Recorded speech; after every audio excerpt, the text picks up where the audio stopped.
Have you ever made a promise you couldn't keep? Or maybe someone made a promise to you and broke it? It stings, right? In our world, promises can be fragile.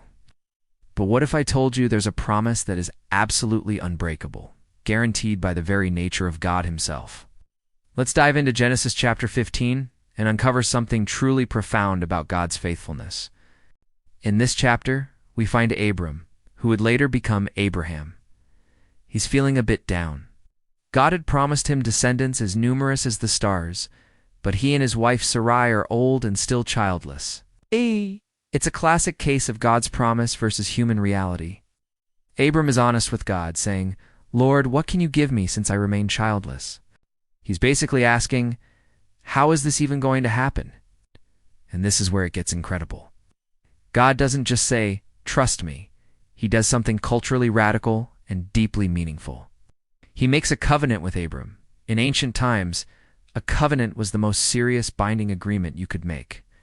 It often involved a ceremony where animals were cut in two. The parties making the agreement would walk between the pieces. This symbolized the penalty. If I break this promise, and what happened to these animals happened to me. It was a life and death commitment. But look closely at what happens in Genesis 15. Abram prepares the animals, but then a deep sleep falls over him. He doesn't walk between the pieces. Instead, a smoking firepot and a blazing torch, symbols of God's holy presence, pass between them.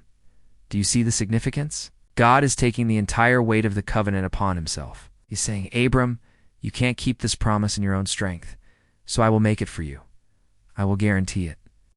If this covenant is broken, the curse falls on me. This isn't just a story about Abram. It's a story about God's character. He is a God who doesn't just make promises. He binds himself to them. He is the ultimate promise keeper. This ancient ceremony points forward to the ultimate covenant, where Jesus, on the cross, took the curse for our broken promises, our sins, so we could receive the blessing of relationship with God. So next time you feel doubt creeping in, remember Genesis 15. Our God is a covenant-making, promise-keeping God. His faithfulness doesn't depend on us.